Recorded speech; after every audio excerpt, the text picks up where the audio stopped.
Namaskaram, Sudha Ragunathan here, back with all of you for Expressions Espresso Season 2, Episode 15.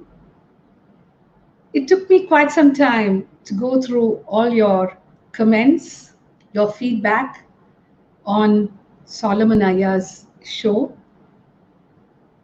Wasn't it awesome? I mean, his humility, his appreciation, his expressions, the way he embraced Tamil. அதுவே ரொம்ப ஒரு சிலிர்த்து போயிட்டேன்னு சொல்லணும். அவ்வளவு ஒரு லயிச்சு நம்மளோட பேசின அந்த ஒரு 1.25 மணி நேரம் அவர் நிஜமாவே ஒரு தமிழ் தர்பாருக்கு நம்மள அழைச்சிட்டு போனார். That flavor is still lingering and I'm still reliving the memories very fondly. What an honor it was for us that he featured on this show. Thank you, Aya, for embellishing Expressions Espresso with your wisdom and generosity. How have you all been? Well, I suppose, and Chennaiites are experiencing a little more freedom to go out with caution, with your masks and social distancing as well. This week, I thought it should be different for all of us. Having featured so many stalwarts thus far, today we are going to meet with a passionate, hardworking, ambitious, focused young musician whose goal is simply to get there.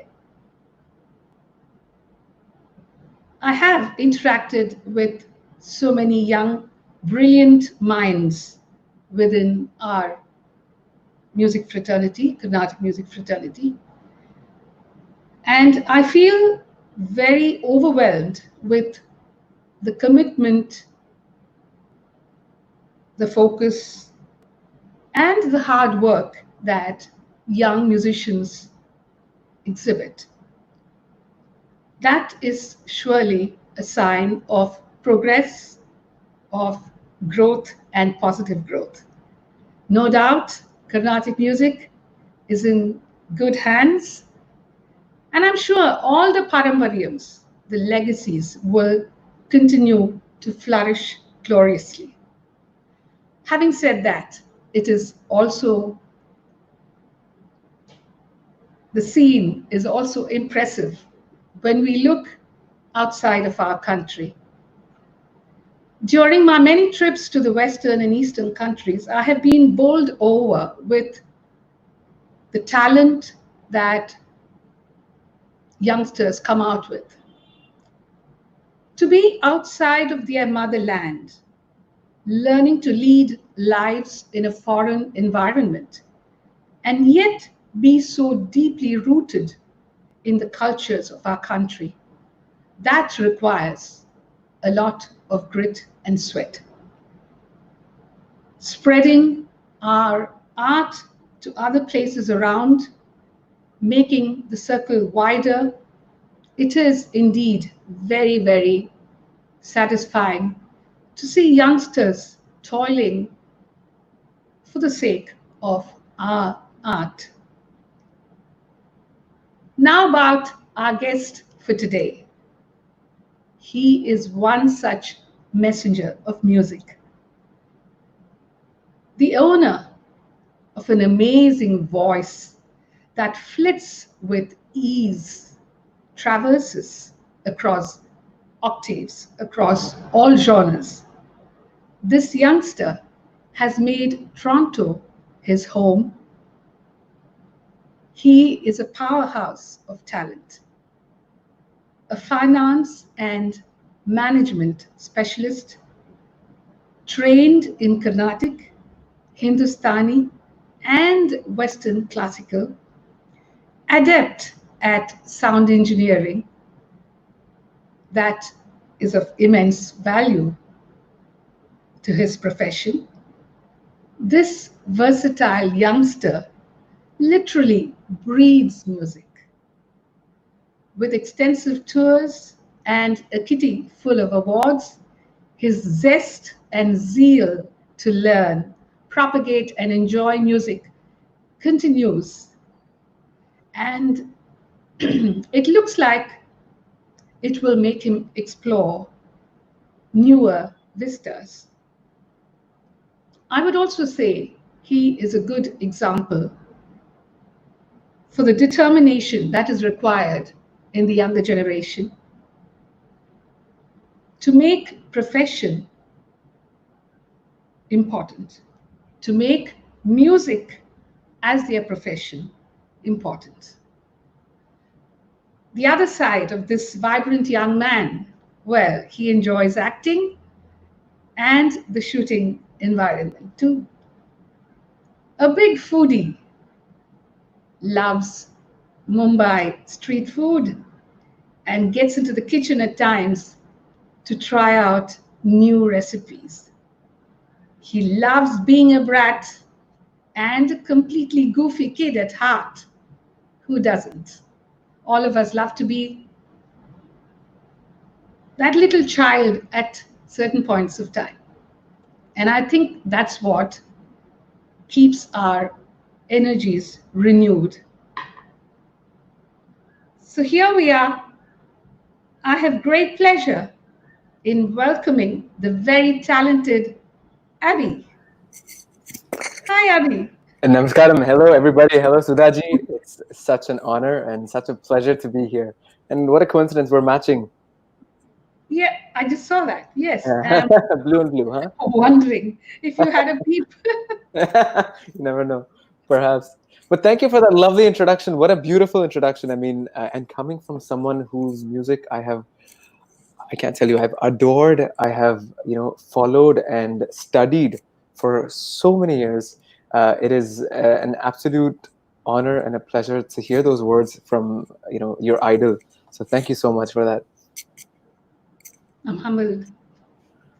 Thank you. It's such a pleasure to have you here. And I'm sure this episode is going to be watched by all your Rasikas and many from the younger gen. Your friends.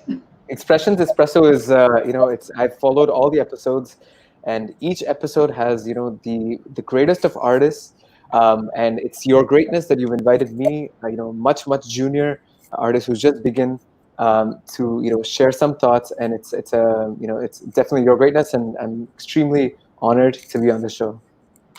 But Abby, you have to remember that all of us begin there. All of us have a beginning. That's true. That's a very important thing, I think. Someone told me once. They said, you look at all these singers, and your benchmark is usually your favorite performers. You say you want to sing like them, or you want to dance like them, or whatever. But you have to remember, someone told me, they said, everyone did start out at the same place that you are right now. At some level in their life, they were just as skilled as you are. It's just they grew, and they had the hard work and the determination. So it's a long journey, nevertheless. It's a very motivating thing to think about. We're going to talk about your journey thus far. So how old were you when you began, and what was it that influenced your commitment to music? Certainly. So I've grown up here in Toronto completely, and my dad sings, so music was there in the household. Oh, wonderful. Yeah, and so he, he's not formally trained, but he sings beautifully, and he still continues to be one of my, guiding force, and an inspiration, a guru. So that was the earliest sort of introduction. I got introduced to a lot of different forms of music growing up. So growing up here, I had English like pop music, R&B. And then I had Bollywood music. I was a big fan of Bollywood, Hindi music, and Tamil, film music. And so I used to perform. My dad, he performs here just as a passion. So I used to just go along with him and just perform as a kid, and all that was great. I had a very nice experience, being like a pop performer as a kid. And then music, I started getting a little more serious, and I realized that this is something that gives me immense satisfaction and immense, like that state of bliss that you think about, which nothing else can give me. So I realized that I need to sort of, start taking it more seriously. So I started, learning about music, and then eventually I think it just happened that classical music ended up coming my way, and I can't be more thankful, because it's almost like I was living in a black and white world, and then all of a sudden classical music came in and it just made it colorful. That's exactly how I think of it, because it just opened up dimensions for me. So, was it your first guru who really pushed you into this groove, inspired you to learn Carnatic music? Because if you ask me, Carnatic music, the beginnings are really kind of arduous. The Oh hours that you yeah. have to practice, the riyaz that you have to do is pretty long and can be boring sometimes. For sure, yeah. Take it from me. It's as a younger, one of the millennials, when we have so much like pop music available, it's like this fast food, fast music concept. Why would I want to practice Jante Vashes and Sarle Vashes? Of course, it's going to be boring for any kid. But I think it's very important. That's when I think performers like who are sort of who when kids go to concerts and we actually are exposed to proper like a concert format and what Carnatic music actually is in a concert setting. That's when we know, okay, this is what everything is leading up to, and this is what learning these artificials is going to help me with, because sometimes you don't have that that foresight. And it's definitely, I think for me, what happened was, initially, I used to definitely, I was learning a little bit here and there, but never interested. Um, then I think it was in my teens that I started listening. As I said, I started listening to some concerts by accident. There was some concerts being televised, and I had some. I got the opportunity to attend some concerts in person, and that's when I saw, the kind of music, with the Nedival singing, and the ragam singing, then the swaram, and then the exchange of ideas between you and the violin. Usually I go to like a pop concert, I go to like a Justin Timberlake concert, and there's like 10 people on stage. There's backup singers, and there's lights, and there's all that. So there's a lot of that, and it's great music for sure. But in a Carnatic concert, I remember there was a concert initially when I was just getting into Carnatic music. There was a concert of yours here in Toronto, just three musicians on stage. It was you, the violin, and mridangam player. Just the three instruments, but the atmosphere that you created was equal to any concert that I've seen, produced like that, or even greater, perhaps. The state of bliss that the audience was in, and the kind of, I still remember every piece of your concert. You started with that Nadina Kanti Varnam, and the main was in Kararapriya, and then you sang a Pallavi in Shubha Panturali, I believe. So it was a beautiful, beautiful, experience for me, and it sort of made me realize that this is this is the essence of classical music. There's so much to work with, and it's so cool, actually. What we used to think that it wasn't a very cool thing to sort of do classical music. All of a sudden, you made it cool for us. So artists like you, I would. Cool, but Sorry. how do you define cool? I think cool is anything, if when we get to create something, when it's not predetermined, if I'm not just like, memorizing a few, pieces and singing it. The whole concept of classical music is about 80% of it in a concert is just improvised. So, and if you can improvise that and do it well, the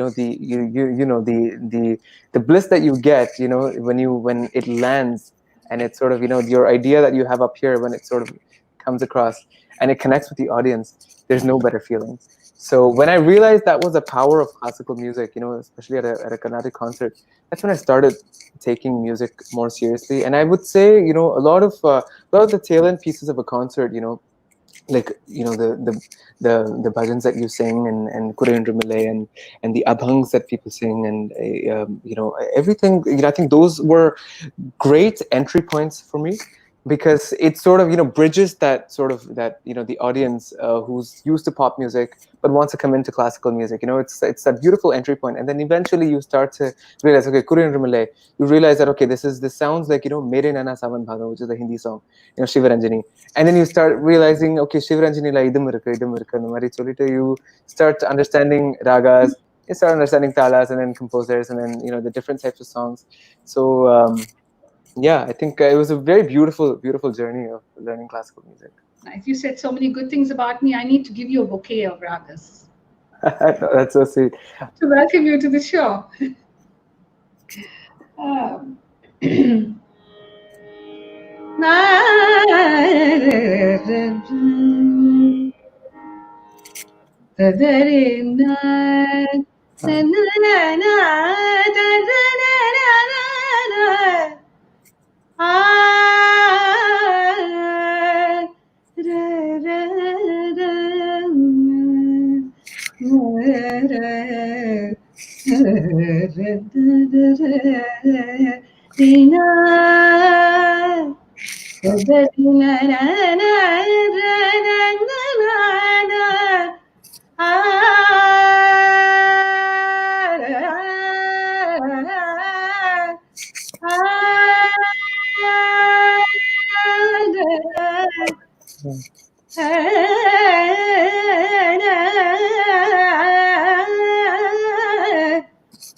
Beautiful. I bow down to you, and I seek your blessings for this, because what a phenomenal, I think this is one of the best ways that I have been, welcomed to any occasion. So thank you so much. It's a huge, huge honor.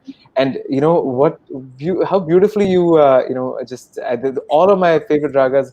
I don't know how you found out, but yeah, Hamsanadam and Vasanta, Bihag, and Kalyani.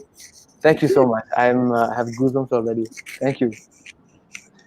Now we're going to talk about Guru-Shishya relationship, because I have always given it so much importance in my life, because I thought whatever I am today, every bit of it was shaped, was sculpted, was honed by my gurus. Of course, my mother Chudamani, and later, Padma Bhushan, Sangeeta Kalanidhi, M.L. Vasant Kumari Amma. I believe remote learning, which is the track that you are on almost, it comes with its baggage of inadequacies. Correct me if I'm wrong. Because it's like, when we are on the learning path, every other raga, every other phrase, we get some doubts. Is this right? Is this grammatically right? Is this something that is sung in, say, Jay Manohari, which is a mixture of Abogi and Sri Ranjani? Will this Sangati be appropriate to sing in Jay Manohari? So whenever I had those doubts, I would always run back to my guru and ask her.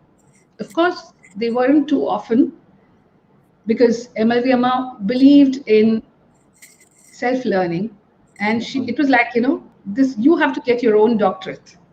So Yeah. you do your studies. In your case, living in Toronto, it's, I know, extremely difficult to have these long distance classes and yet manage to get the best out of those few hours that you get. So, have you felt at any point of time that you need to move places if you were to take this as a profession seriously? It's a beautiful question, actually. And yeah, I think definitely I have had those, as you say, there's a number of limitations when it comes to that journey of learning music, especially classical music. A lot of technical, sort of setbacks as well in terms of, if you're learning how to sing, for instance, if you're singing Swaram one day, and you're singing with your guru on Skype, there's a lag, so you can't keep up the momentum. Stuff like that. But also the fact that, when you see someone face to face, there's so many other things that come in. You can ask, so many questions, and you can see how they sort of, they become the raga itself, the guru, Yes. sometimes. And that you can't really have in these online sessions and everything. But I do also, at the same time, I do believe that, it all depends on the journey of, someone said, there's in Marathi, I believe there's a saying. It says, in arts, there's not too much to teach, but there's so much to learn.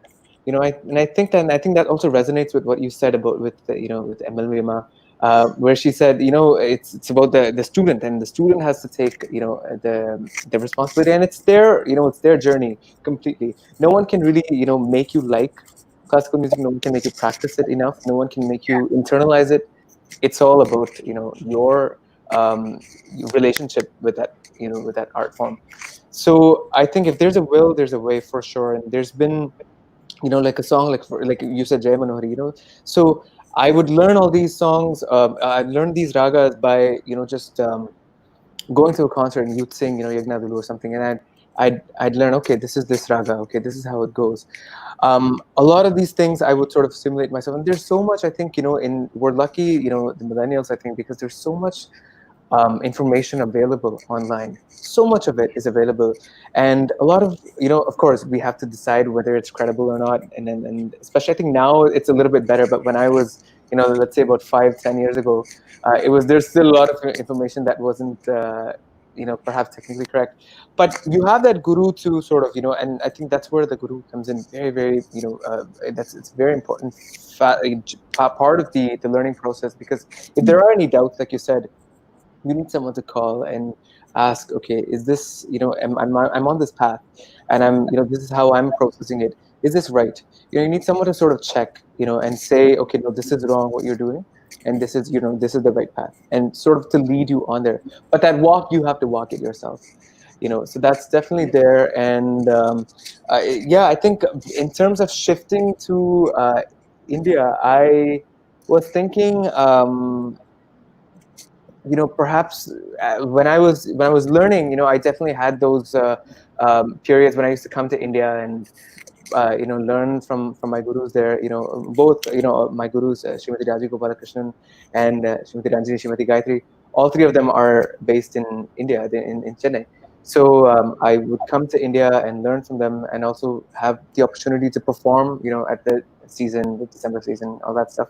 That's definitely been there. But I don't think I, missed out on too much, because my gurus have all been very, very supportive in terms of, if there's anything they need, there's just a call away, and Skype lessons and all that stuff. But it would definitely be helpful to have, more of a face-to-face interaction with the guru, for sure.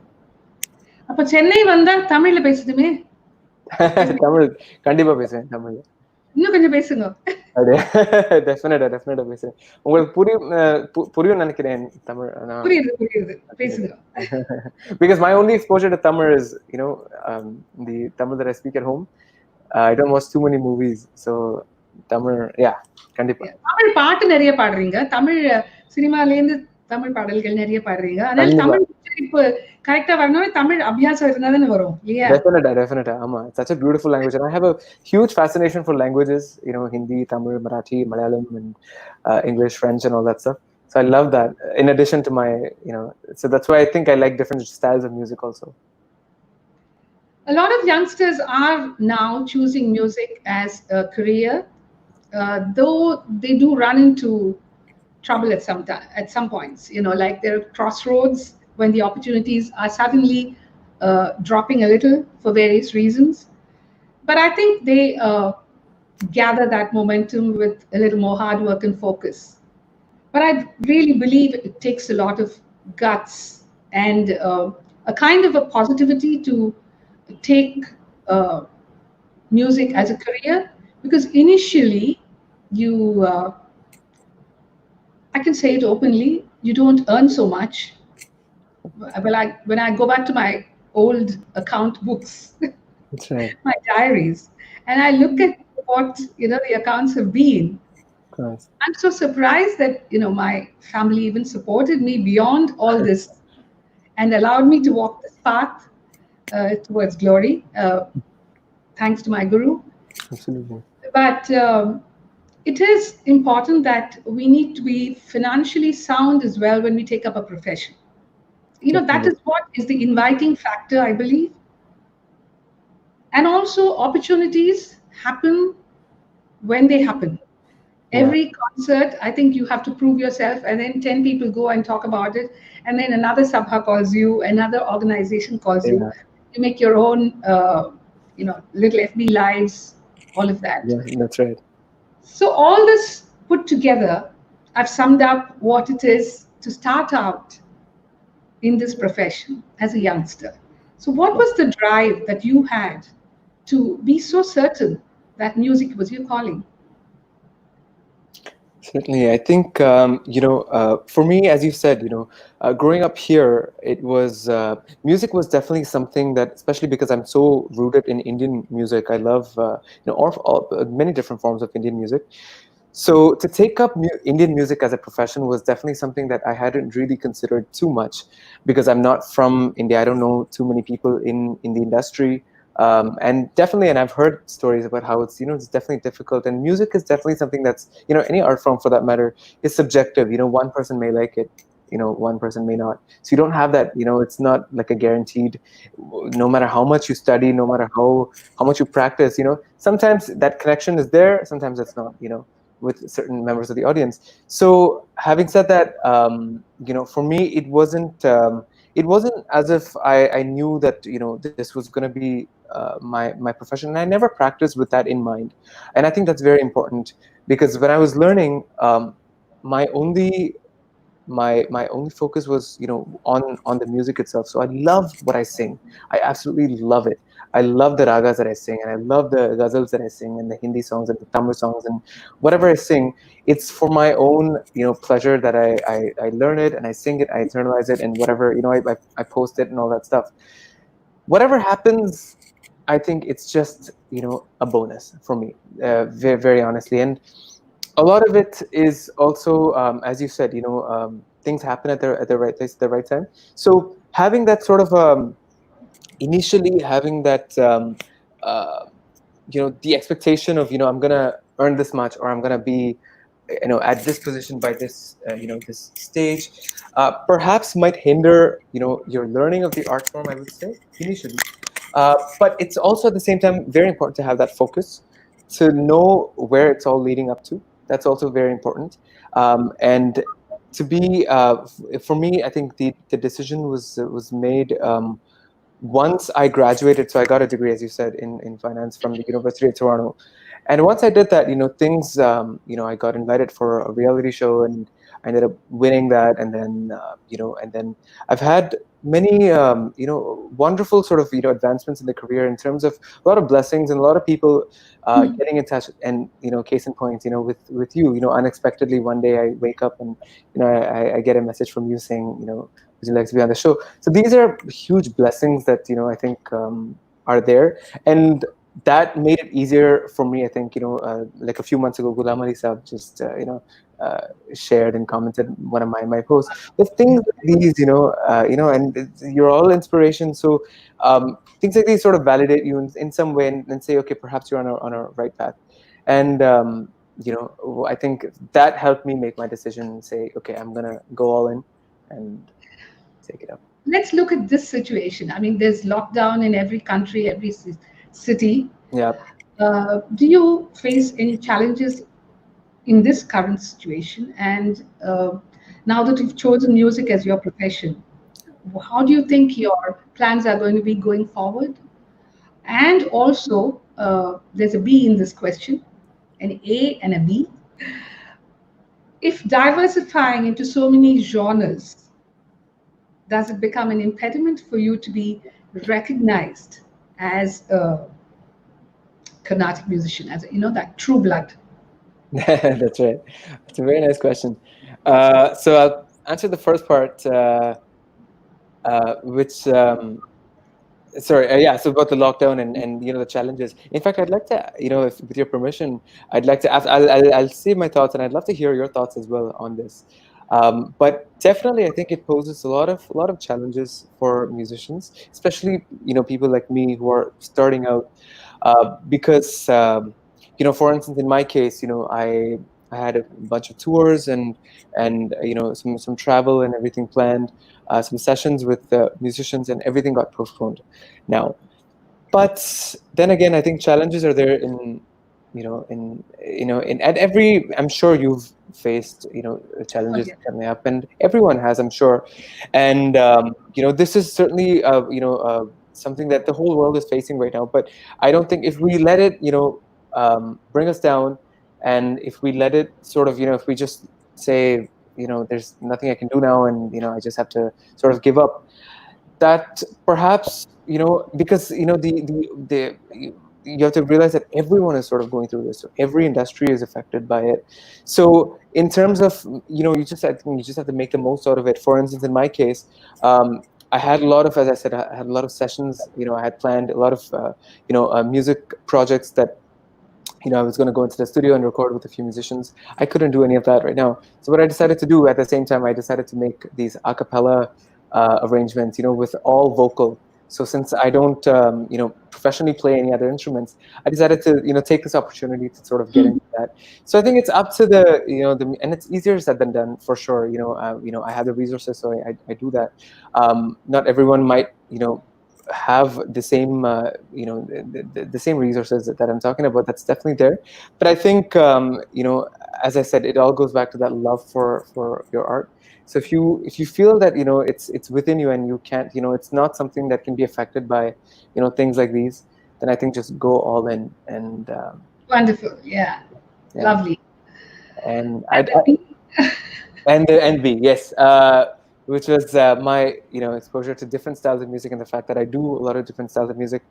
Um, yeah, I think at some places I do find that people might think that I'm perhaps it's sort of that master of all, jack of all, master of none, that saying, that kind of, Yes, yes, you yes. know but I try to, with my music, the one thing that I really try to do is I try to do it with utmost honesty.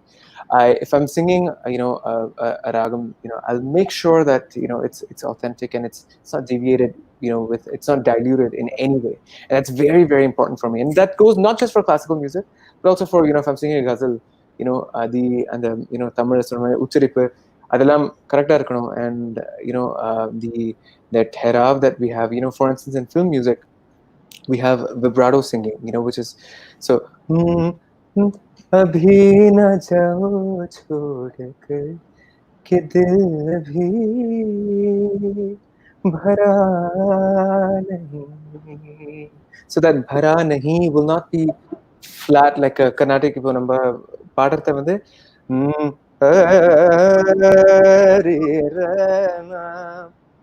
it will, there's more that that weight is there, and it's not doesn't Yes. it's not there's no vibrato and all that stuff. In film music there's a lot more of that. So your voice emulation, the sound source, and the weight that you give, everything has to be very authentic towards that music.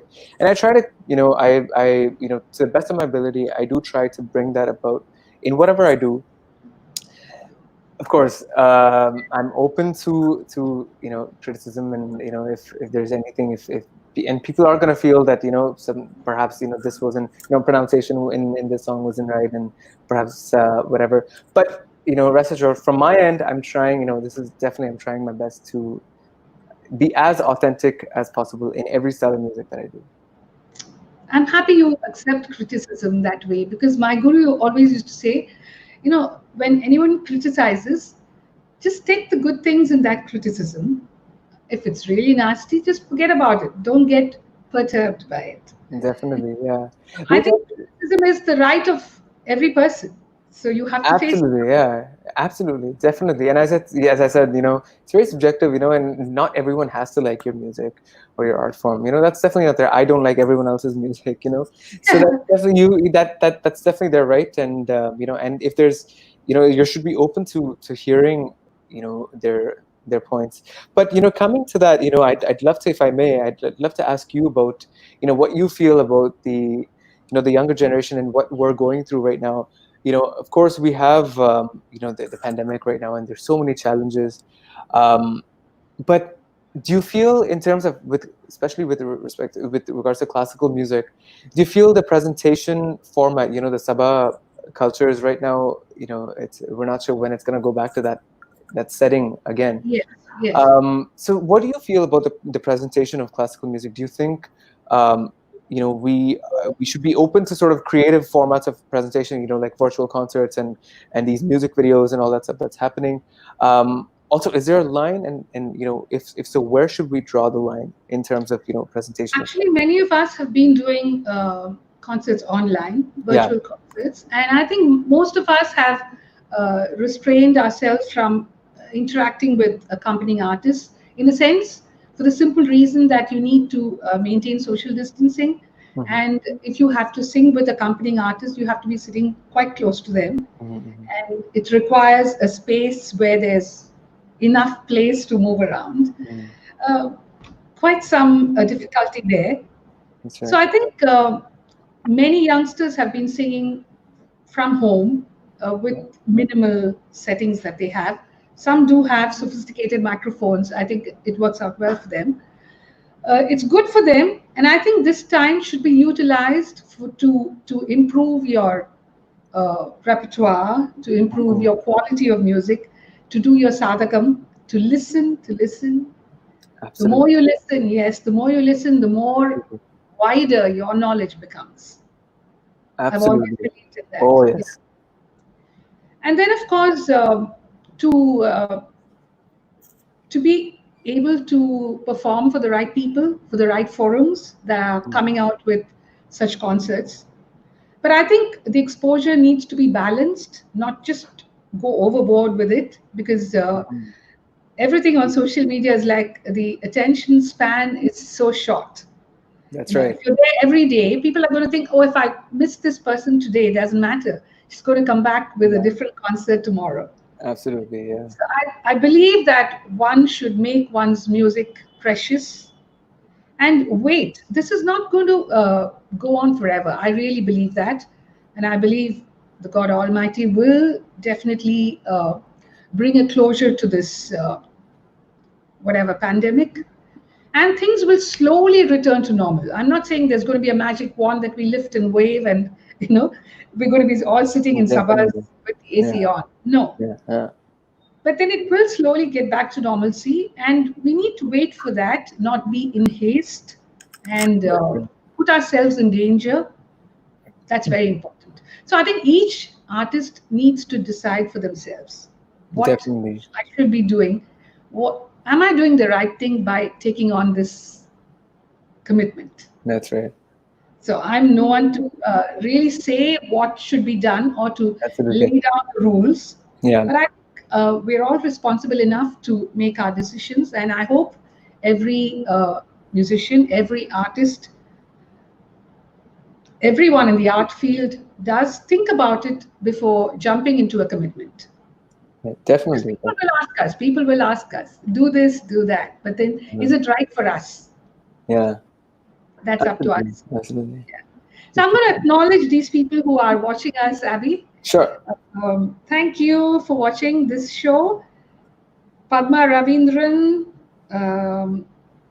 Gayatri, Gomati Sundaram, Vasudha Ravi, Soundarya Anand, Prabha Subramaniam, Sakit Raman, Naresh Sadashivan, Shreya Prabhakar, Aditi Balaji, Jay Sri Prasad, Pushya Srinivasan, Vidya Venkat, Shakuntala Kumar, Arjun M.K., Aravind Kumaraswamy, Sri Lakshmi Nedamaran, Bharat Sundar, Arati Madhusudan, Padmini Ravichandran, Naveen Daswani, Ashok Ramani, Sikil Mala, Rangam Balaji, Sudha Raguraman, Shobha Shekhar.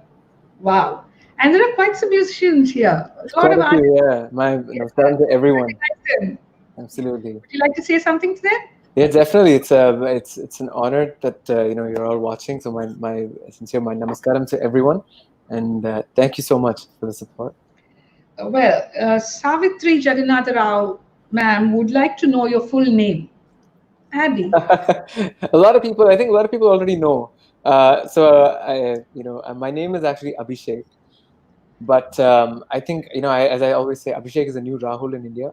It's every other boy is named Abhishek or Aditya these days.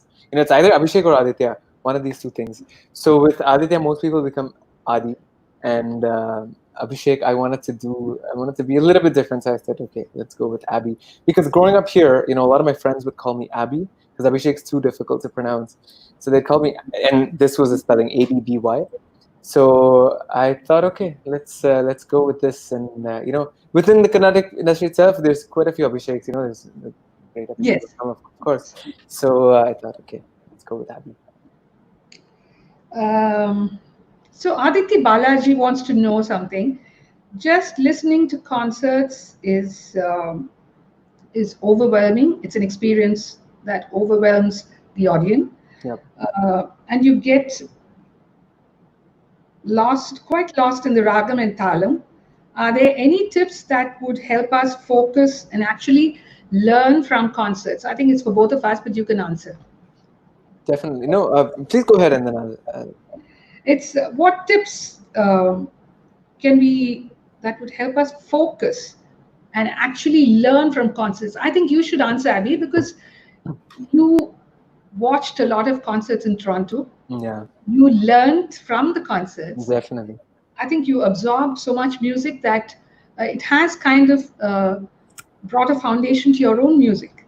Definitely, absolutely, yeah, yeah. I think that's a beautiful question, actually. So, listening, as you said, a few minutes ago, is probably the most important thing when it comes to music, because when you hear, and when you listen with intent, with that focus and dedication, it, I tell a lot of people this. Sometimes, there's like sangatis that, I feel, aren't, it's not coming out of my voice for some reason. I would listen all night, with my MP3 player. The next morning I'd wake up and I'd be able to sing it. It was, that's a power of, like somehow, subconscious, it just happens, and you internalize it and it comes out. So I think I really feel in the power of listening with focus. And in terms of how some tips on how you can do that, one thing I would say is, when you listen, don't distract yourself with anything else. And that's why I think concerts are great, because all you have is the music right in front of you, and you can also, that energy is right there, so you're sort of involved in that whole give and take of that environment. But when you're listening to, sometimes right now, a lot of people are listening to music on their phones, and all that. So when you're doing that, try not to, because I see a lot of people listening to music and at the same time playing a game or being on Instagram or something like that. And that takes away that sort of, that for first of all, you're not doing justice for the music itself, and also not for yourself, because you're not giving it that full attention. It's like how you can't talk and listen at the same time. It's and music is definitely something that you need to sort of absorb. You need to internalize it. So a lot of these, since I said, there's a lot of, I remember going to concerts, and someone would sing, "Gari ma pa ni sa gari pa ma gari sa ni pa ni sa ni pa pa ma gari sa ni sa gari."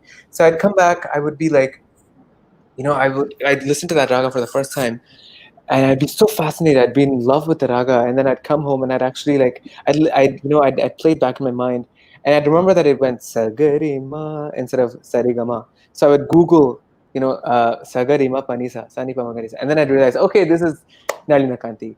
So this was like the journey of learning so many ragas for me. So that sort of that focus of when you're learning, when you're listening, sorry, um, listening with complete attention and just and giving it that art form, that respect that it requires, really helps. And then of course once you sort of listen that way, and there will be music that you connect to. Once you have that connection with that music, everything just automatically falls into place. You'll do your own research, and you'll find out whatever you need to in terms of understanding. There are two things that I've observed. One is that people write down in their notebooks Yeah. what the song is and the raga and the talam. Do you think that's distracting for themselves? When you're listening to something, you want to listen, get into it totally, instead of writing down, this was Shankarabharanam Ragam, Yeah. the Graha Vedam was done, and then they come and get a signature, at the end of the concert that That's right. Yes. we can review. That's one Yeah. thing. And the other is someone sitting in the hall, in the concert hall, and listening to your concert. Yeah. They are conveying to people across the world what is happening in the hall. Oh, yeah. She's singing Todi. It's Kadanavariki. There's Nerabal at Padutaka. Yes, okay, yeah. And Kanaka has maybe Kantakoraipu or Yeah, yeah, yeah. It's a good or something. Yeah, yeah, absolutely. I would never be able to lift a pen and write a note Same. because I would be so absorbed, as you have observed. Yes, When I used to absolutely. sit with MLV Amma, I wouldn't even know who was in the audience. And they would come back and admonish me, and they say, I was sitting in the second row, and you didn't even look at me and say namaskaram. I said, I didn't even see you because That's my eyes were glued to my guru and what she was singing, absolutely. Yeah, and she was dropping as those gold nuggets. And I was picking exactly. them up and putting them in my treasure house. Where was the time to look at you? That's so true. Absolutely. Yeah, have you done that? Have you jotted notes? I have jotted notes. I have jotted notes for myself. So perhaps. So I think when you're starting out, especially with classical music, there's a lot of knowledge that you're sort of people talk about ragas and in the talatla pallavi padna pina like you said mishra karpu padna and all that stuff raga maliga swaratla idlam padina. So there's when you're in that state, that beginning stage of just coming into that world of classical music, and that terminology fascinates you. At that stage, I think it's nice to sort of I feel that students get a kick out of identifying ragas, or if you've just learned Abhilahari and someone sings Paridana Vichide, you feel like, oh yes, I know this, okay, let me write that down. So sometimes that's definitely something that aids in your involvement with the art form, I would say. So I don't think that's majorly an issue, but definitely I would say you're absolutely right with the second one that you said, with the updating and sort of like live streaming or live updates and all that stuff, tweeting and all that stuff. That definitely I think takes away, because if you're perhaps if you're just noting down the raga, that perhaps is like a matter of like 5 seconds or so, but if you're constantly sort of updating everything that's going on in the concert, that definitely takes away. And and your phone is a huge distraction when you have like a pen and paper. Like phones just came up, like when I was in this, about 10 years ago. I didn't have a phone, so I would write it down on a like a notebook. So that was much less of a distraction. But having a phone is a huge distraction. I would never, in fact, when I go to a concert these days, I actually turn off my phone, or I put it on do not disturb. I don't want to be distracted by anything but the music. So, and I wouldn't understand why anyone would want to have anything else going on at that time, because you're so privileged to be in that concert and listening to that music. So I think yeah, that focus definitely has to be there in terms of not letting distractions away. I do have a message for the audience. I mean, people who are in the audience, especially those who keep fiddling with their phones and trying to convey to others about what's happening in the hall. Yeah, yeah, yeah, definitely. Now, I think it's time to come to talk about your very fresh, very innovative presentation, 73 Ragas, which went viral, I think. And that was the first time I heard you. So, what inspired you to work on this, and how did you do it? Thank you. Yeah, that was actually one of the first videos that I put out. And I this was For me, as I said, I've grown up with two different backgrounds. One is a very sort of pop background with, I love everything pop culture. So, like uh, television and Hollywood and Bollywood and all that stuff. I love that, and celebrities and interviews. But at the same time, I'm very rooted also in tradition. I love classical music, and I love learning about like culture and languages and all that stuff. So that's a huge part of me as well. So 73 questions with Vogue is a very popular, it's like a celebrity phenomenon online, and I'm sure Mhm. you've seen it. They do like the same thing. They just ask 73 questions about their lives, like kind of like an interview, and they walk around their house and they just they That's right. so it's a really fun concept, and it's widely popular on the internet. So I really wanted to do something like that. So I wanted to bring that in, but bring it in with like classical music, and what a great treasure we have with our music, where there's so many different ragas. So I love as I said, that fascination for ragas is huge for me, whether it's Hindustani or Carnatic. So I decided to sort of, just one day in January, I just said, I got the idea actually I was in Chennai, and I was just I couldn't, because of jet lag and stuff, I couldn't sleep. So that's when I usually get these ideas. So I jotted it down on my phone, and I said, the moment I go back to Toronto, go back home, I have to do this. So I came back, and yeah, I just decided to do it one day, and I've been so overwhelmed with the response. It's been so incredible because yeah, definitely, I think it was a fresh sort of a take on classical music, and I even though the ragas were pretty short, because of I had to keep it short so that the whole video isn't too long, and I made a second part as well. I don't know if many people have seen it. Yeah, with a whole different set of 73 ragas. So and I've made like different versions of it also. Like I've done like a Bollywood version of the same video with 73 different Bollywood singers and stuff like that. So yeah, I love that. I think that was a perfect sort of way to like showcase who I am in terms of my classical training, but also my pop influences. So, what are the advantages of learning both systems of classical music, Carnatic and Hindustani? I Yeah, believe, though the ragas have the same swaras, the approach, the way one sings it, everything is completely different. yeah, So, how do you face the challenge of bringing in the authenticity that has to be rightly mapped out? absolutely, yeah. You have uh, to demonstrate. yeah, definitely, It's I'd not love to to. make you sing now. Absolutely, absolutely. As I said, growing up, I had a huge fascination for Hindi music and Tamil music. So I think Tamil music perhaps has a lot of roots from Carnatic, and Hindi music has a lot of roots from Hindustani classical. So that was there, and growing up, since I had a huge fascination for ragas, I would learn, for instance, like a Kalyani, and then I would hear something similar, a Yaman or a Maru Bihag, and I would say, okay, this is so cool. It's pretty much the same notes, but the presentation is just so different, and it's so cool. So I would be very very intrigued by that whole system, and I'm very fortunate. I feel extremely fortunate that I've been exposed to both forms of.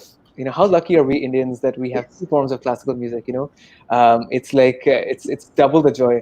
So I think yeah, so many things I've learned from being exposed to both and practicing both forms of music.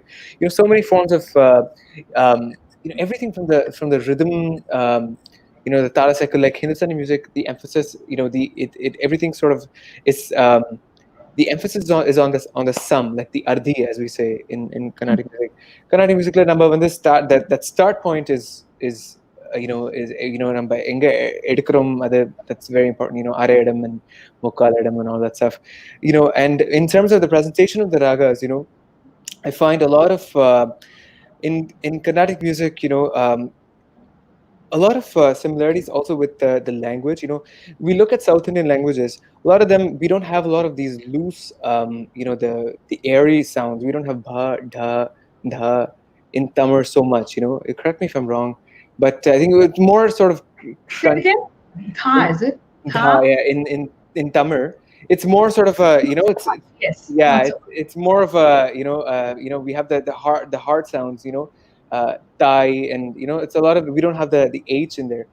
So I think that's also reflected in the music, where in Carnatic music, every moment that I sing, I'm very aware of every note that's from the start to finish of a sangati, that nyasam, whatever comes in the middle at the start, I'm aware. I'm very deliberate of the execution of the Mhm. note. Hindustani music, it's a there's in Hindi and a lot of the North Indian languages, there's more of that that looseness is there. Uh, dha dha dha. These very sort of loose consonants, and the same thing is sort of reflected in the music also. So if I take hmm, hmm,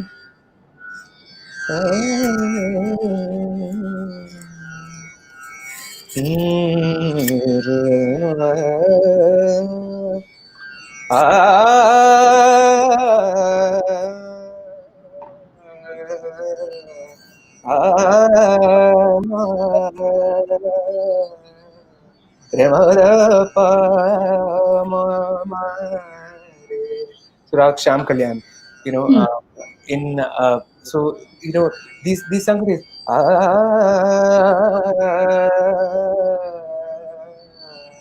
a lot of those glides and that looseness is definitely there. That a lot more.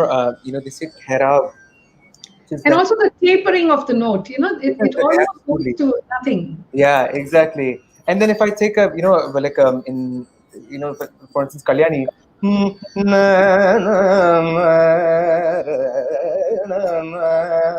so I am aware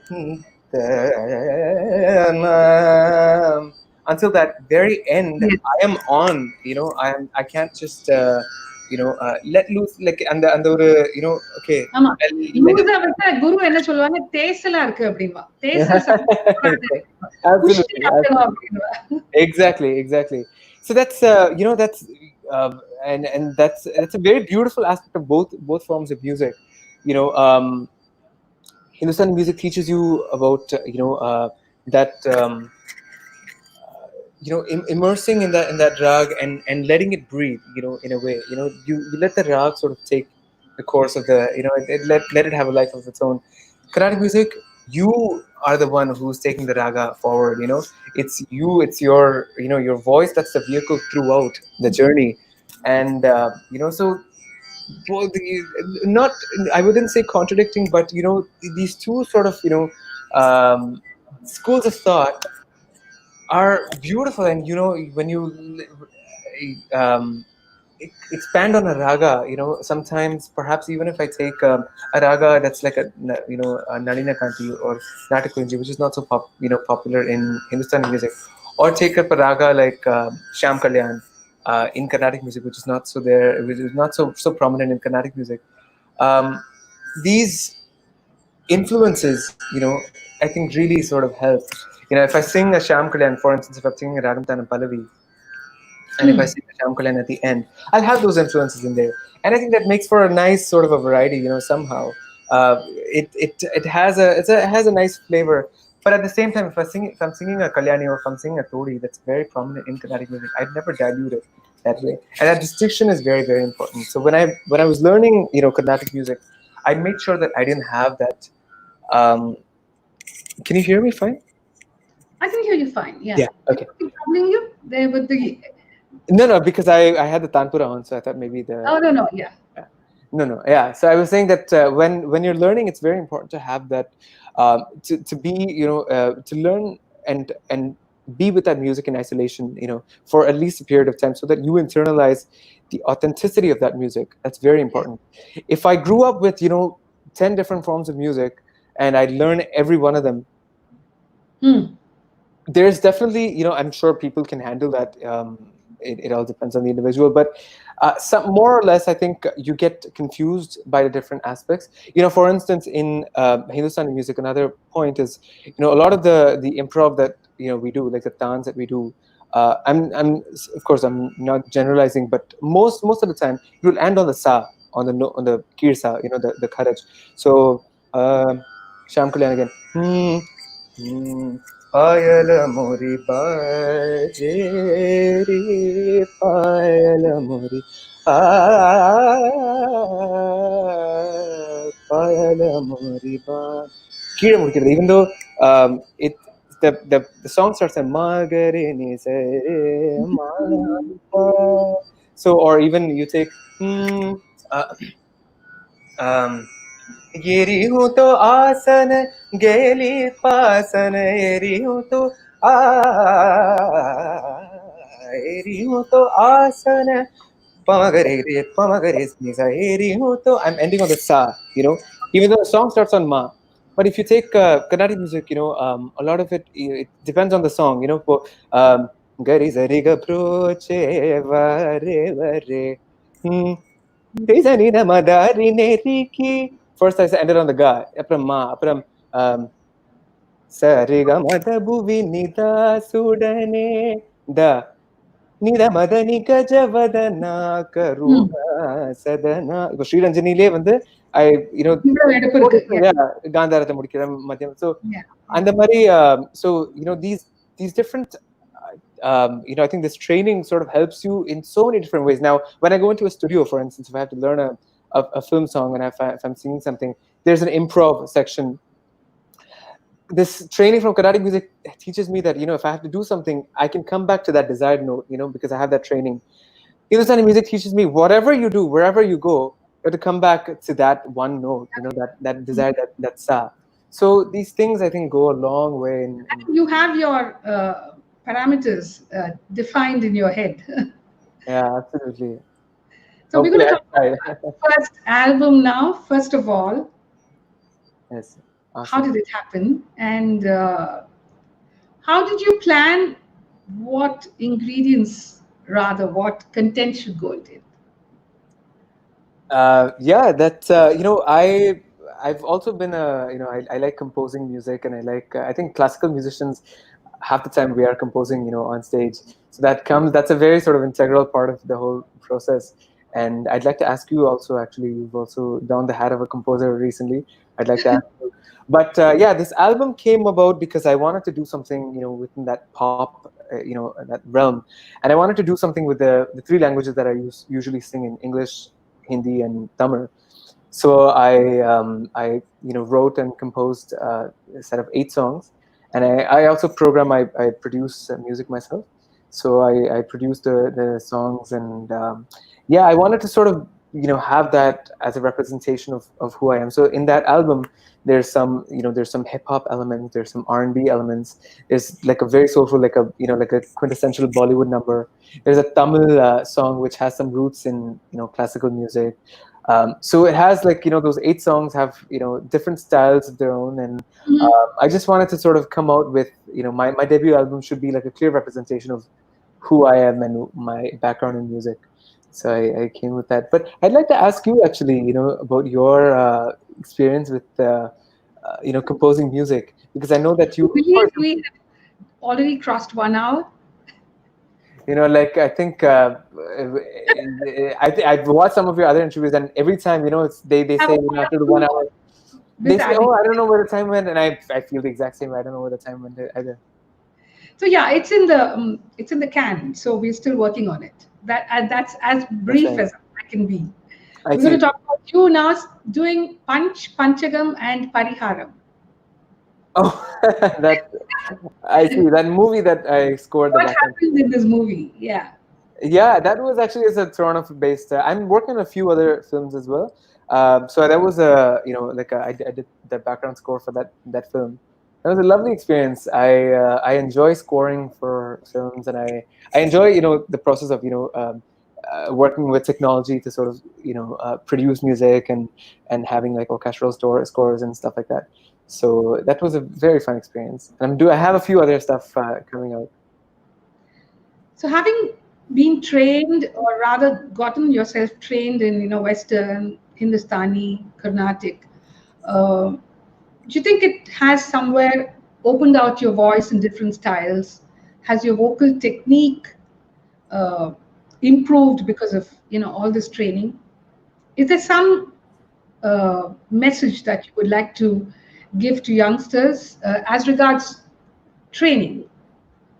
How to use your voice? What are some exercises that they could benefit from? Absolutely. Yeah, learning different forms of music at different periods, as I said, is definitely helpful because it gives you perspectives that perhaps one system is not, it doesn't dwell too deeply into. For instance, I'll give you an example. In my training in Western classical music, Western music deals a lot with the falsetto range as well, which Indian music, especially for male singers, we don't tap into that zone too much, so that that sort of that head voice that we say is a very important aspect of Western music. So when I used to do a lot of these exercises, I'll sing a few of them. For instance, Yeah. I would, my vocal coach would, just have a piano, and anyone can do this. You just go from the lowest note that you can, and you go all the way to that falsetto note as high as you can, and then come back down. So you do. It's early in the morning here, so excuse me if my vocals aren't Excuse. they're warmed up yet. But Z.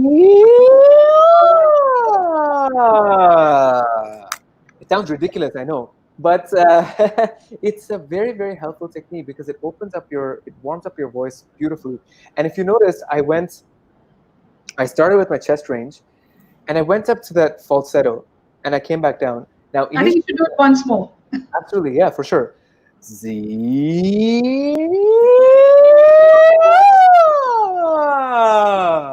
So when you start the R at the final point, is I it? started at that mix range, that bridge between that chest voice to that falsetto. That's when I would convert it to the ah.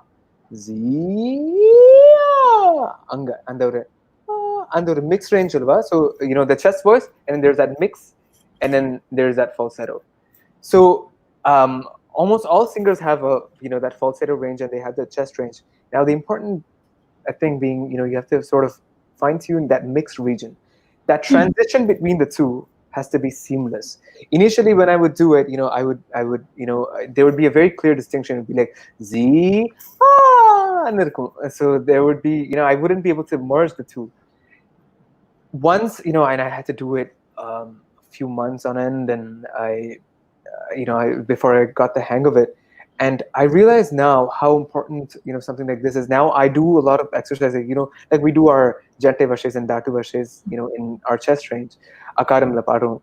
Adhe mari, you can do the same thing in, the falsetto actually. And actually what it does is it strengthens your core as well. It strengthens your chest voice, because I always notice that when I practice those different registers, the next morning I wake up and my actual chest region is actually like strengthened. So a lot of these things, breathing is very heavily emphasized in Western music. So the right technique, we have breathing exercises. So we would do, and you can convert this to any form of music. For instance, when I sing a varnam, um, when I still practice a varnam these days, I don't take a breath until the end of a whole phrase, or if there's a if ஒரு சரணத்துல வந்து, for instance, hmm, um, give me any charanam. See, much of them. Yeah. Anything. Yeah. Magama bara mara pa magari gama pa sa pa magari pa magari sa ni da pa ri sa ni gari sa magari pa magada pa sa ni da ri sa magari sa ni ri sa pa da ma da pa ga ma ri gama pa ka ma. I didn't take Yeah. a breath. And then full and then so these things are made, so when you practice with that notion of, okay, I'm going to work on my breathing today, and I'm going to make sure that until the end of a phrase I'm not going to take a breath. Then you use these varnams and these songs and these exercises to your advantage. So it all has to do with the way that you practice, and that's very, very important. Breathing, your the where you emulate your voice from. A lot of these things I've learned. Varnam is a great, great practice technique. Yes. I Yes. still do firmly believe, because there's not just akara matram lagi, there's ikaram, there's the words are so beautifully spaced out that even when you sing Kir Kalatla Padna Kudi, your voice gets a full range of a good exercise. So ghazals. We're going to come to that now. I think ghazals seem to fascinate you somewhere. I mean, touches that very tender chord in you. Oh, And yeah. you shared that Ghulam Ali Sahib ji, he recently shared something, Yeah, right? commented. Yeah. One of my And videos. I would like to hear it from you. Instead of me Definitely. asking you a question and you telling me, I want you to open up the entire episode. Absolutely. It was very, very unexpected. And, when you have moments like these in life, that's when, it's just, it totally makes all of the years of, your practice and everything worth it. I just did this one short 1 minute clip of this Ghulam Ali Punjabi ghazal that he did. It's not too well known. I'll sing a line of it if you want. Yeah, So ghazals, as you said, they fascinate me because all of a sudden, இப்போ அந்த framework இருக்கும், but it will go out of it and it will come back so beautifully. It makes, I usually say it makes no sense, but yet at the same time, it makes all the sense in the world. And it's so beautiful, the way that the ghazal artists perceive the 12 notes that are there. This ghazal that I'm talking about is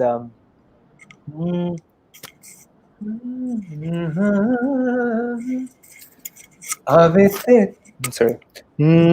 Avete tenu dasa kive mere guzre nisal ve पल भी सदियां वांगू रंग दे जीना बड़ा ही मुहाल नी आवे ते तेनू दसना किवे गुजरे नी साल वे.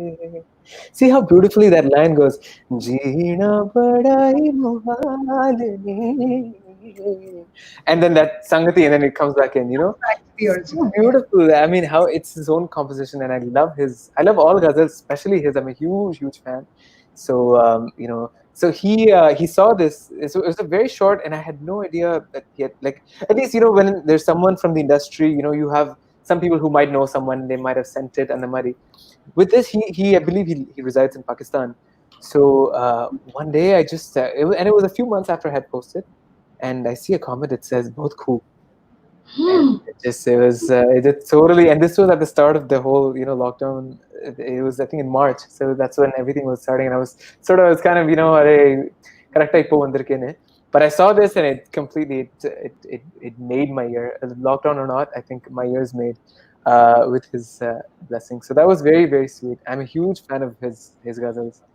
Who isn't? Absolutely, yeah, what a genius. So, what motivates you to produce all these singles and covers that you do? And do you bring a different touch to the original? What kind of response have you got for all of them? Yeah, absolutely. I try to do, when I sing a song, first, as I said, I have to be in love with that song, and that's when I feel that it's, if I've truly sort of internalized it and I really love it, then I feel that, okay, I really want to put this out. So when I do put out, like a cover, or like an original, I try to make it as much, Abby, as as much me as possible. I don't want to be sounding like someone else, and because there's so many great artists already. So what's the point in sort of just being another one of them? I think bringing that individuality, and whether, even if it's like an English song that I do, I try to have something that's unique, that perhaps for instance, I did a song last year. It was an English song. It was loosely based on Rag Jog, with the two guys and everything. So I try to bring that. Sorry, Can we hear that, Abby? absolutely, yeah, for sure. I'm paraphrasing. You told me you'd be without no hesitation, better off without me. I forgot the words to my own song. It's been a while, but ta da da da ta ta da. I'm feeling for you are subject to change. Don't feel the same, 'cause you ran away. My love is subject to change. So saga sapamaga. Ah, That two guys, and it works well with the words as well, because my love is subject to change, and during that change is when yeah, the chord also changes, and the mood nice. changes.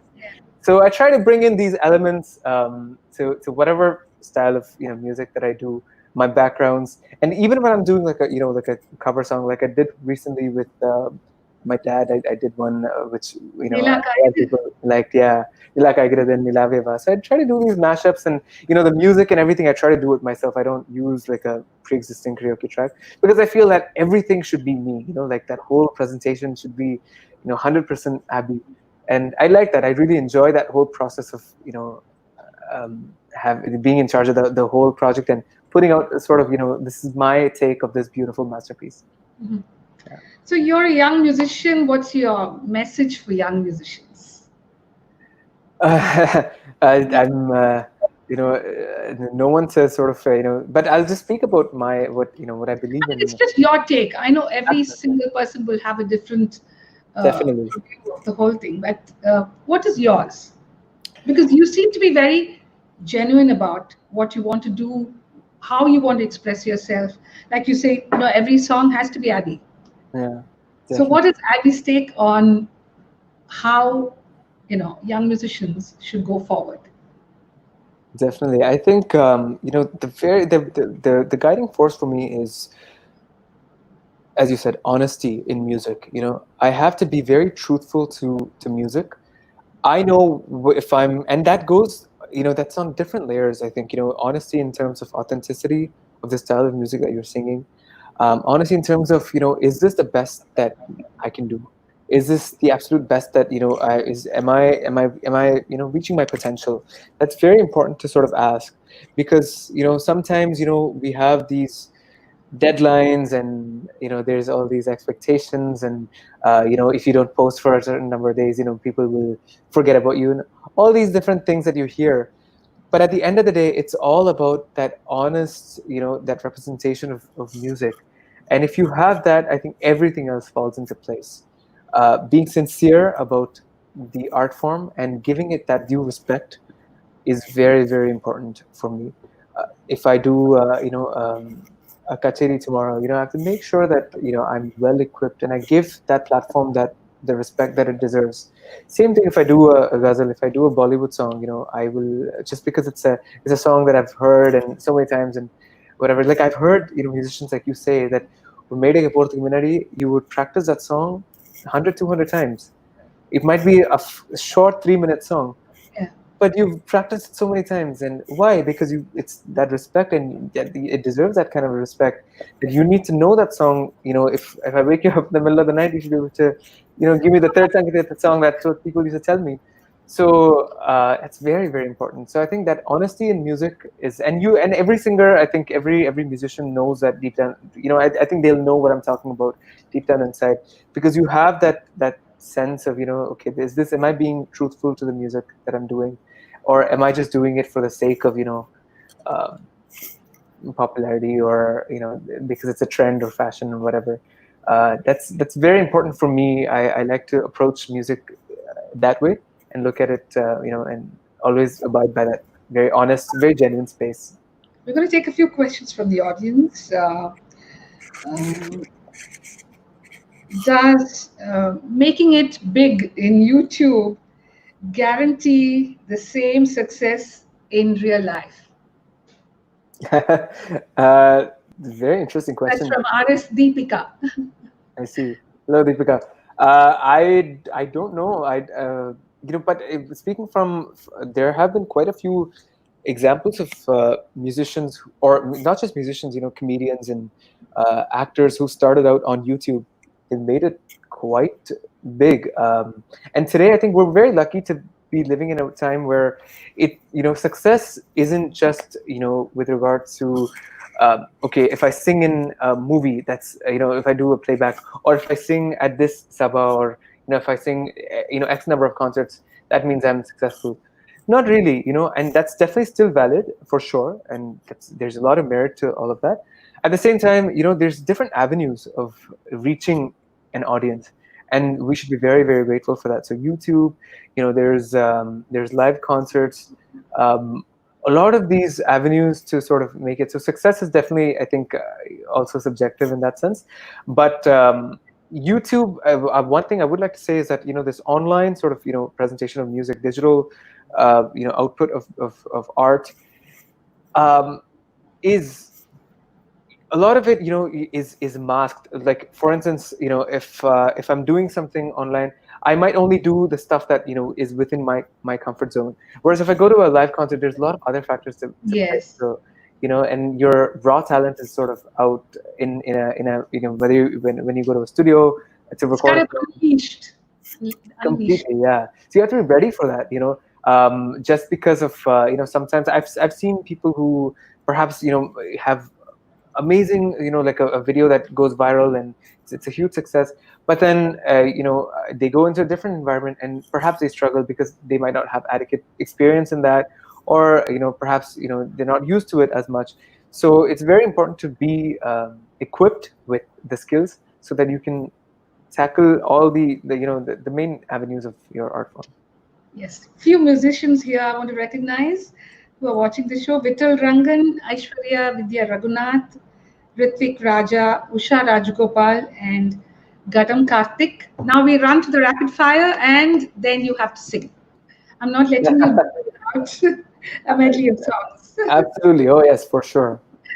Uh, these are just very few second answers, okay? Keep them as brief as possible. Awesome. Do you have performance anxiety? Does it bother you? Performance? No, I don't. Your favorite performance avenue, venue? The Music Academy, I have performed there in Chennai, and the one that I want to perform is the NCPA in Mumbai. What are you most enchanted by? Good music. Whose brain would you like to pick? Whose brain would I like to pick? Mr. A.R. Rahman. A.R. Rahman, sir. I'm a huge, huge fan. What object best represents your personality that you adorn? Beautiful question. What I want a object? beautiful answer. What was that? I want a Yeah. beautiful answer. What object best represents and a light bulb, let's say.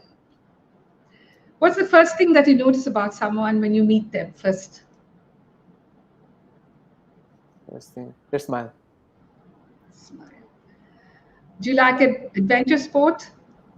There is sports. Yeah, I'm.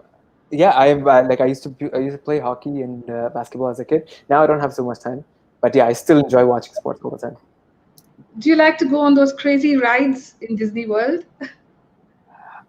Yes, I do, but not Disney World because I think it's a little bit. I like the actual like the thriller, the adult rides. So more like Six Flags or all that, Universal. Your favorite cartoon character and why? Favorite cartoon character. There's a show called Arthur. I don't know if a lot of people have it plays here. So it's a children's show, but the main character of Arthur I was my favorite. So I'll say Arthur. Have you watched it? Have you seen Arthur? No, No. I haven't. Your first celebrity crush? Vidya Balan, who was on your show a Oh, few weeks wow. ago. Yeah. So please tell her when you see her that I'm a humongous fan. What personality trait has gotten you into trouble the most? Being goofy. I am very, very goofy. And, sometimes I talk in different voices. I would, I want to hear that. I want to hear that now. no, I don't, like I would talk like a kid. I would say stuff like, if my mom made something, I'd go up to her and I'd be like, how many spoons of love did you put today in this dosa or something like that? I'd say something very silly like that, and no one would find it funny except for me. But I'd just say something very silly, and I'd just dance around at home all the time. So we have a huge window here, all the neighbors can see. So they probably think I'm some sort of a weirdo for always being on. I am on all the time, like just full of energy and being goofy. So I think It's perhaps good to be on, right? hopefully, I hope so. So let's assume you've had a not so good day. Uh, what do you do to yourself to make yourself feel better? Music, definitely. I listen to music. That's the only thing. In fact, when I used to go to school and we'd have like tests and stuff, exams, I'd come back home, I'd sing a Kamboji, everything would be fine. that that Kaishiki Nishadam and that Devatam, I'd just sing it for that 1 second. I'd come back home. I'd get off the bus. On my way home, I'll just sing it, and it disappears. So I still have that, and I'm so happy that I can sing. Also, so sometimes you don't have your headphones on. You can't listen to it. So I just listen to myself. I do that too. When I feel sad, I sing. When I feel happy, I sing. When I feel Exactly. not so well, I sing. Has it ever happened to you that you go into like a practice session, or at a concert, you're in a happy mood and you sing some a ragam, but then by the end of it you feel overwhelmed and you feel a little bit, you're not as or the reverse, perhaps you're not feeling that great and you sing a ragam and then all of a sudden you're happy. That change of emotion, has that happened to you? Yes, it happens not immediately, but a few strains into the raga, and Absolutely, then yeah. and I close my eyes, and then I'm in my own space. Own space, absolutely. Yeah. Yeah, it's charm of ragas. So time for music now from you. For sure, I will. I think there's a lot of Tamil listeners here, so ஆமாமா நிறைய I'll. Tamil பேர் பார்த்துட்டு இருக்கா. நீங்க தமிழ்ல பேசுறது I think will be good now. கண்டிப்பா பேசுறேன். தமிழ்ல வந்து ஒரு வீட்டுல தமிழ்ல பேசுறதுனால தமிழ் பேசுங்க. டெஃபினட்டா தமிழ் நீங்கள் சொல்லாதீங்க, நீங்க you can just say எல்லாரையும் நீங்க சொல்வேன், அதனால நீங்களும் நீங்க தான். But Tamil, yeah, definitely. நான் வந்து தமிழ்ல வந்து உங்களோட கொஞ்சம் favourite sign I've done some research and உங்களோட கொஞ்சம் ஃபேவரட்ஸ் இருக்கு. ஸோ அதோட ஒரு சின்ன ஒரு மெட்லி பாடுறேன். தமிழ் I'll mix கொஞ்சம் தமிழும் கொஞ்சம் ஹிந்தியும். ஆமா, கண்டிப்பா கண்டிப்பா. எல்லாம் உங்களுக்கு மனசுல என்ன தோன்றதோ எல்லாம் பாடுங்க. டெஃபினட்டா.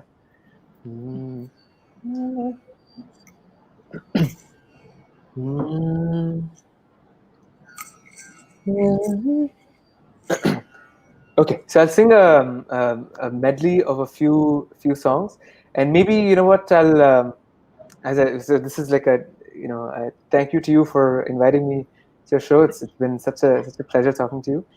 So I'll start with one of the songs that I think you recently heard.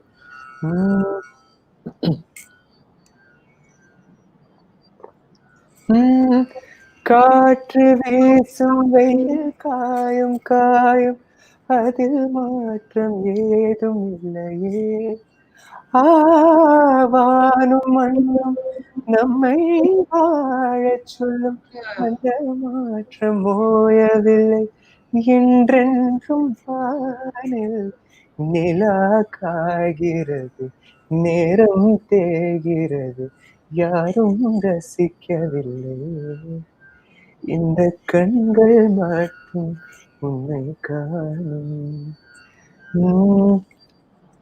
इन ऊंचे पहाड़ों से जाने दूंगा मैं, गर तुम ना आए कहीं, तुम उधर जान उम्मीद मेरे जो तोड़ो, इधर ये जहां छोड़ू मैं, मौत और जिंदगी तेरे हाथों में दे दिया रे, उइरे उइरे வந்து என்னோடு கலந்து விடு, ஆச்சாரே ஆச்சாரே என் सांसों में बस जा तू,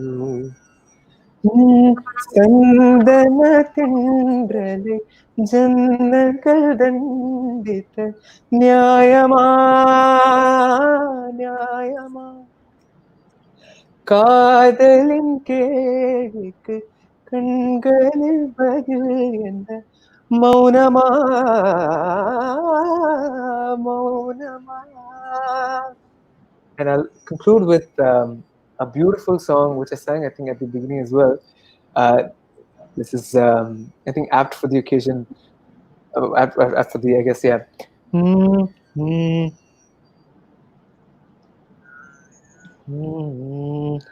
अभी न जाओ छोड़ कर कि दिल अभी भरा नहीं, अभी अभी तो आई हो, बहार बन के छाई हो, हवा जरा महक तो ले, नजर जरा बहक तो ले, ये शाम ढल तो ले जरा, ये दिल संभल तो ले जरा, मैं थोड़ी देर जी तो लूं, नशे के घूंट पी तो लूं, अभी तो कुछ कहा नहीं, अभी तो कुछ सुना नहीं, अभी ना जाओ छोड़ कर के दिल अभी भरा नहीं, अभी अभी ना जाओ छोड़कर के पड़ेगा, दिल अभी अभी भरा जाके नहीं. पड़ेगा. It's time to say goodbye. Absolutely. But I had such a great time, Sudhaji. Thank you so much. It's a huge honor and a pleasure being invited on your special show. So are we meeting soon? I think so. It's double bonus for me because I'm going to be seeing you again in a few short months in September. You can On September 27th Yeah, for Akshaya Patra. definitely. We're coming together again for Akshaya Patra, and we're doing a very special event for the wonderful organization. So everyone, Fundraiser. please, that's a fundraiser, absolutely, and and details will be on our social media pages very soon. We will post the details, and I hope everyone is able to join us once again for the September event, September 27th. And please do check out Akshaya Patra, the US. The Akshay Patra US website, and and I look forward to being with you again, Sudhaji, singing Thank again with you you. and speaking Thank with you. you. It's been such an honor, And such a I pleasure. certainly pray to the Almighty through my music, through my thoughts, um, for him or her, whoever your favorite god or goddesses, to bless you with a lot of goodness, lot of success, good health, and plenty of happiness. Your cup should be always overflowing. That is so sweet. It means the world to me coming from you. So thank you so much, and I'd like to thank my gurus for being such a huge support through the years for all of this. So thanks to everyone. Thanks to everyone for watching. It's such a pleasure. Thank you. Bye. Time to say goodbye to all of you as well. It's been one long session, and I think the cup of nectar, the nectar of music, has been overflowing, at least at the end. There's been so much to talk that there's so little time to sing. And do we all realize that music has really no boundaries? This evening has proven that someone from Toronto has spoken to me in Chennai. Um, I think technology is really a bridge that binds us all together. That we can do this. For all of you watching this episode, stay healthy, stay safe, and wishing you all the best from the team and me. uh, I think what Abby and I discussed was reminded me of what I would discuss with my son Kaushik. We would start with a decent chat, a conversation. It would become a debate, then it would become a heated argument, and then we'd have to say, really, we need to stop. But here, good things were said, good things were expressed, and we could have spoken for some more time, but I think somewhere we lost count of the minutes that ran between our fingers. Truly a matter of pride, isn't it, that a son of Gen Next is so focused on Indian music and is uh, letting his ambition take on wings to spread across the globe. For us, yes, the lockdown has eased.